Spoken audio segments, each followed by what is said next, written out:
Perhatian, PDKT Online akan dimulai beberapa saat lagi. Mari siapkan hati kita untuk memuji dan menyembah Tuhan.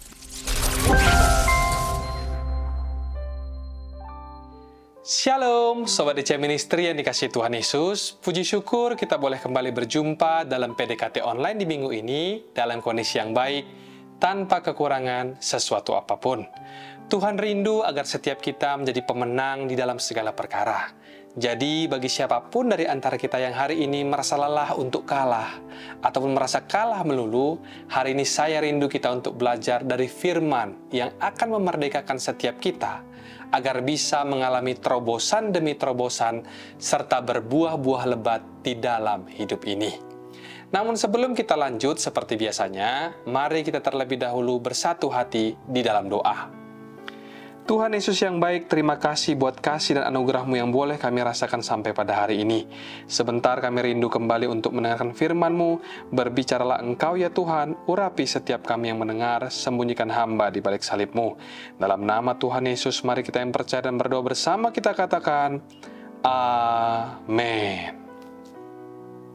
Shalom, menyapa kembali Bapak Ibu, Saudara-saudariku, Sobat DC Ministry dimanapun berada.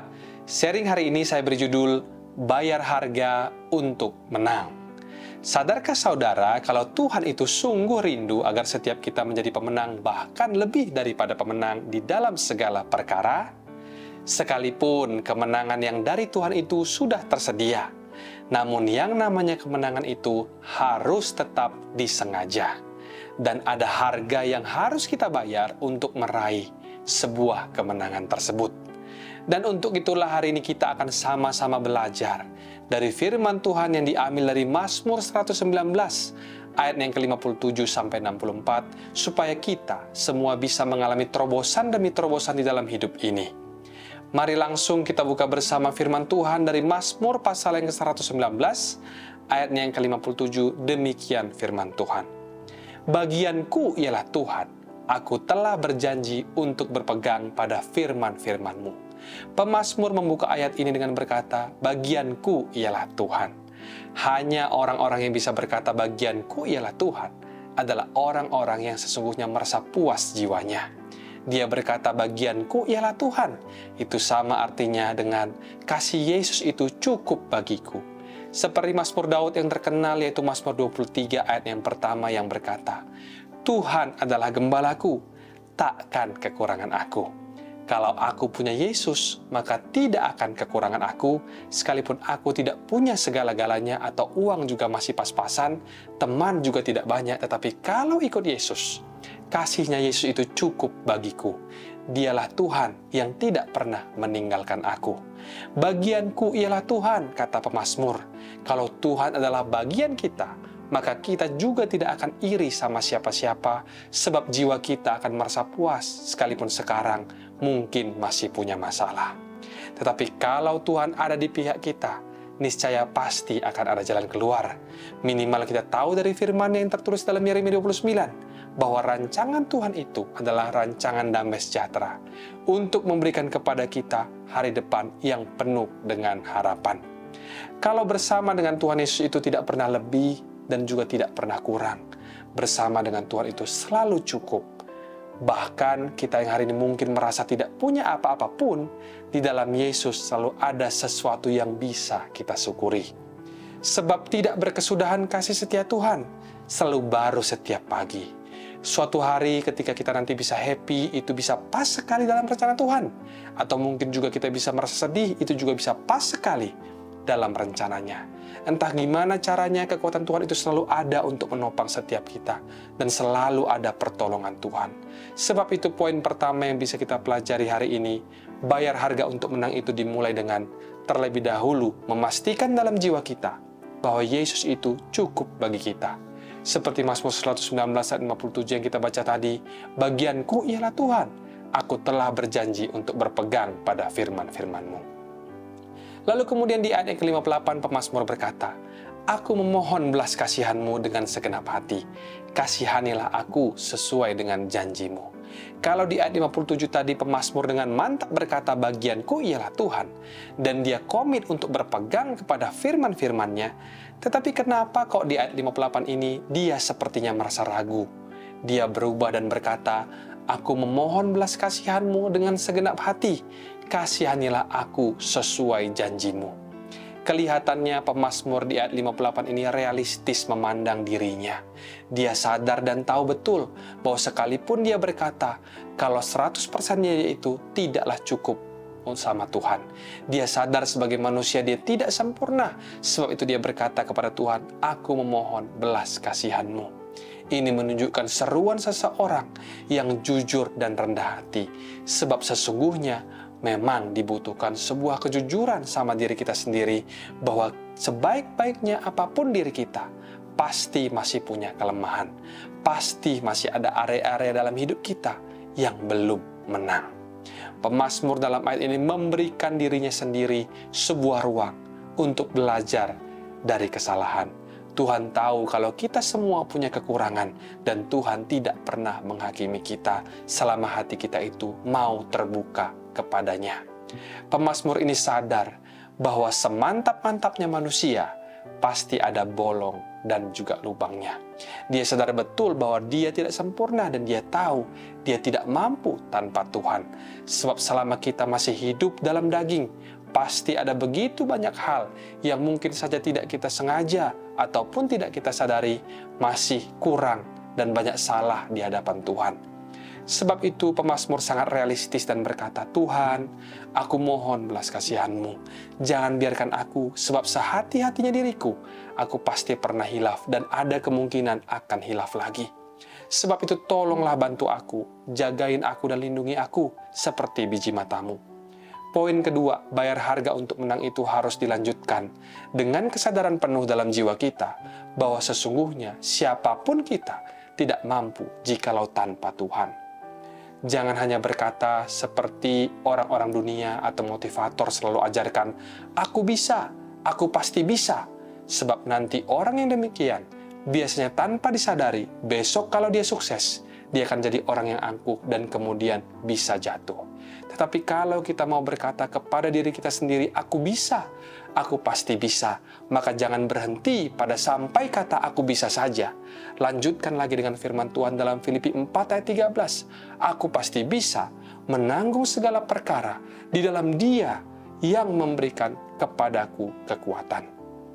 Jangan lupa saudaraku, bahwa ada Tuhan di hidup kita yang memberikan kita kekuatan.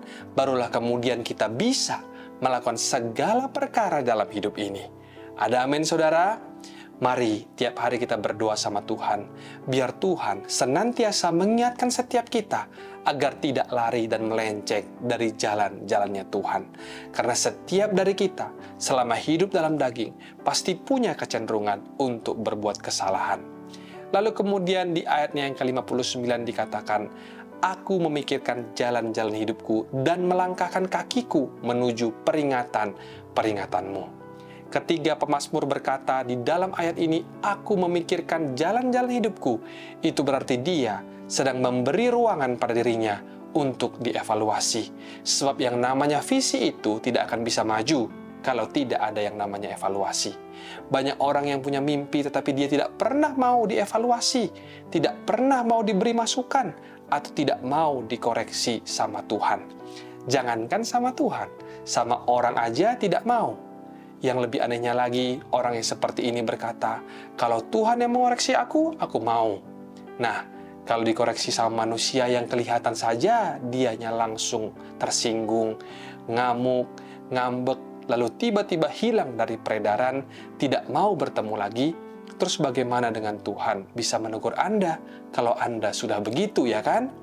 Firman Tuhan dalam 1 Yohanes 4 ayat 20b berkata, karena barang siapa tidak mengasihi saudaranya yang dilihatnya, tidak mungkin mengasihi Allah yang tidak dilihatnya. Tidak usahlah kita mengaku-ngaku kalau Allah yang gak kelihatan itu bisa mengoreksi kita. Sedangkan oleh manusia yang kelihatan saja, kita tidak mau dikoreksi. Yang kelihatan saja, kita langsung tersinggung. Nah, poin ketiga, bayar harga untuk menang itu berarti kita mau membuka ruang untuk dievaluasi. Mau dengar-dengaran sama Tuhan dan nasihat orang benar. Ayat ini juga mengajarkan kepada kita untuk punya hubungan yang erat dengan firman Tuhan. Kalimat, aku memikirkan jalan-jalan hidupku dan melangkahkan kakiku menuju peringatan-peringatanmu itu berarti kita mau membuka diri untuk mau diajari sama Tuhan, belajar firman. Karena waktu kita belajar Alkitab, sebenarnya kita juga sedang mempelajari hidup kita sendiri. Kebanyakan manusia di dunia itu, mereka hidup tapi melupakan Allah. Lalu nanti kemudian mereka mati dan kemudian binasa. Itulah sebabnya perlu sekali kita itu untuk mengobservasi hidup kita pribadi lepas pribadi. Bahkan mengevaluasi serta mempelajari hidup kita sendiri dari apa kata firman daripada dari apa kata manusia. Bacalah Alkitab itu dengan sebuah kehausan, kelaparan, serta kerinduan untuk mengenal hidup Anda sendiri. Jangan mempelajari Alkitab seperti orang Farisi, karena mereka mau mempelajari Alkitab itu supaya mereka menjadi orang-orang yang sok pinter, sok tahu, atau bahkan sok rohani. Kita membaca Alkitab itu supaya Tuhan itu gurui kita, bukan supaya kita bisa gurui orang lain, dan bukan juga kita supaya menjadi ahli teologi ya, tetapi yang penting itu adalah bagaimana kita bisa semakin mengenal akan Tuhan. Karena yang namanya pengetahuan akan Alkitab itu pastilah bertambah seiring dengan semakin seringnya kita membaca Alkitab. Tapi pastikan kembali bahwa sewaktu kita mempelajari Alkitab, kita juga sedang mempelajari hidup kita sendiri. Mengapa sampai bisa terjadi ada orang-orang yang hidupnya itu jatuh bangun di dalam kesalahan yang sama terus-menerus sampai bertahun-tahun? Itu karena mereka tidak pernah terbuka dengan firman Allah. Jangan-jangan hidup mereka itu selama ini dikelilingi oleh orang-orang yang bertepuk tangan dan berkata, baik sekali perbuatanmu itu, padahal di mata Tuhan, apa yang mereka lakukan itu sesungguhnya adalah jahat. Nah, disinilah firman Tuhan itu nantinya yang akan menjadi cermin kita yang paling mulia. Sebab Alkitab itu pasti akan memberitahu kepada kita apa adanya, dan Tuhan tidak pernah berdusta. Jangan sampai nanti kita terkejut di akhir saat Tuhan berkata, aku tidak mengenal kamu, enyahlah daripadaku, kamu sekalian pembuat kejahatan.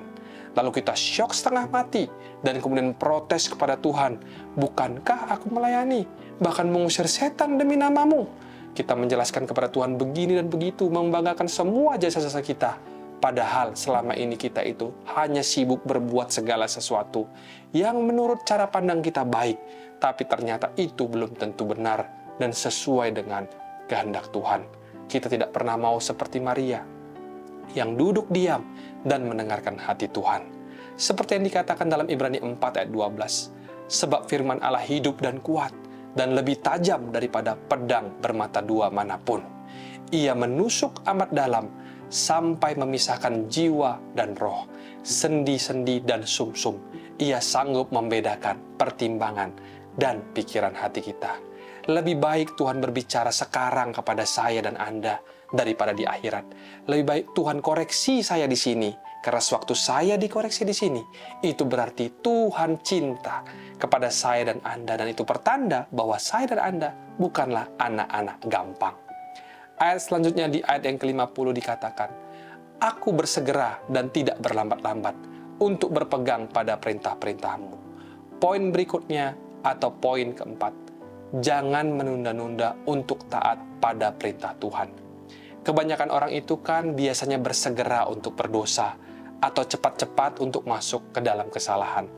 Tapi berbeda halnya dengan pemazmur dalam ayat 60 ini. Dia mengajarkan kepada dirinya sendiri sebuah disiplin yang tinggi, bahwa untuk mengalami sebuah kemenangan ada harga yang harus kita bayar. Kalimat aku bersegera dan tidak berlambat-lambat itu bukan berarti kalau kita jadi orang Kristen, kita jadi orang yang tidak perlu berpikir. Karena dalam hidup ini ada hal-hal tertentu yang harus kita pikirkan matang-matang terlebih dahulu, seperti ketika kita di dalam membuat sebuah keputusan. Tetapi ada juga hal-hal yang lainnya yang kita tidak perlu mikir lagi kalau sudah menjadi komitmen yang jelas di dalam hidup kita. Sebagai contoh, kalau kita itu mau hidup dalam kekudusan, maka langsung saja lari dari godaan hawa nafsu di sekeliling kita. Tidak usah kita itu perlu lagi untuk berpikir-pikir. Mari belajar seperti Yusuf yang langsung lari, peduli amat kalau mantelnya ketinggalan di tangan istri Potifar. Itu urusan nanti. Tetapi pokoknya sekarang, jangan kita berdosa dulu. Tetapi jikalau itu adalah hal-hal tertentu yang memang perlu dipikirkan, anak Tuhan itu tidak boleh terbolak-balik. Yang perlu mikir tidak mikir, yang tidak usah dipikirkan lagi, masih juga dipikirin. Seperti atau seolah-olah Tuhan Yesus belum mati untuk kita. Bukankah Tuhan Yesus sudah mati bagi dosa-dosa setiap kita? Itu berarti kita sudah dibeli.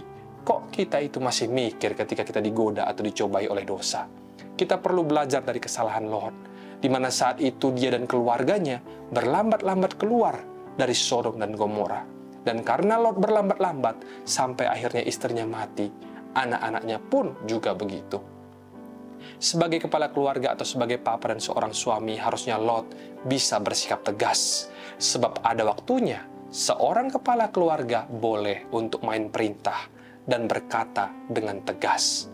Kalau saja kala itu dia tarik istrinya dengan tegas, mungkin Lot hari ini masih punya istri.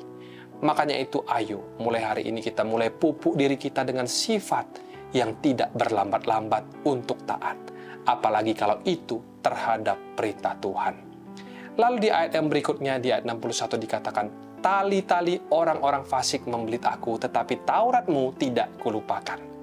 Karena dosa dan kedagingan itu membelit, itulah sebabnya kita harus tegas dan langsung ambil tindakan untuk bertindak atas firman yang kita tahu. Tidak perlu kita itu kebanyakan mikir lagi kalau sesuatu itu sudah menjadi komitmen kita yang jelas di hadapan Tuhan dan sesuai dengan firman-Nya. Ayat berikutnya di ayat 62 dikatakan, tengah malam aku bangun untuk bersyukur kepadamu atas hukum-hukum-Mu yang adil. Di ayat 62 ini mungkin saja pemazmur sedang berada di dalam sebuah masalah ataupun pergumulan yang besar. Sampai-sampai dia tidak bisa tertidur dengan pulas atau tidak bisa tidur sama sekali. Entah apapun yang dialami kala itu, dia pakai tengah malam yang adalah sebuah waktu di mana pada saat itu biasanya kebanyakan orang sedang tertidur untuk berdoa. Dia rela membayar harga untuk mengucap syukur kepada Tuhan, untuk melawan arus jiwanya yang sedang gelisah dan gundah gulana. Di tengah malam, di saat kebanyakan orang sedang tertidur pulas, kemudian di ayat 63 dikatakan, aku bersekutu dengan semua orang yang takut kepadamu dan dengan orang-orang yang berpegang pada titah-titah-Mu. Di saat kebanyakan orang yang sedang dirundung masalah itu biasanya ingin menyendiri, pemazmur di sini justru malah bersekutu dengan semua orang yang takut kepada Tuhan. Kalau kita itu berteman alias bersekutu dengan orang-orang yang adalah teman dan sekutu Allah, itu berarti kita juga sedang bersekutu dengan Tuhan. Bukan berarti mereka-mereka itu adalah Tuhan, tetapi firman Tuhan sendiri yang berkata di dalam Matius 18 ayat yang ke-20, sebab di mana ada 2 atau 3 orang berkumpul dalam namaku, di situ aku ada di tengah-tengah mereka. Itu bukan berbicara tentang ibadah saja, tetapi itu juga berbicara tentang pergaulan yang sehat. Mazmur 1 ayat 1-2 berkata, berbahagialah orang yang tidak berjalan menurut nasihat orang fasik, yang tidak berdiri di jalan orang berdosa, dan yang tidak duduk dalam kumpulan pencemooh, tetapi yang kesukaannya ialah Taurat Tuhan, dan yang merenungkan Taurat itu siang dan malam. Carilah orang-orang yang takut akan Tuhan. Besi menajamkan besi, orang menajamkan sesamanya. Pilihlah pergaulan yang sehat, dan jangan lari ke jalan yang sesat. Carilah teman-teman yang membangunmu di dalam Tuhan. Poin kelima, bayar harga untuk menang. Itu juga berarti ketika Anda ingin menjauhi pertemuan-pertemuan, malah disitulah justru kita mendekat dan bersekutu dengan orang-orang yang benar. Seperti yang firman Tuhan katakan dalam Ibrani 10 ayat 25, janganlah kita menjauhkan diri dari pertemuan-pertemuan ibadah kita, seperti yang dibiasakan oleh beberapa orang, tetapi marilah kita saling menasihati dan semakin giat untuk melakukannya menjelang hari Tuhan yang mendekat. Yang terakhir di ayat 64 dikatakan, bumi penuh dengan kasih setiamu ya Tuhan, ajarkanlah ketetapan-ketetapanmu kepadaku. Dikatakan tadi, bumi penuh dengan kasih setiamu ya Tuhan.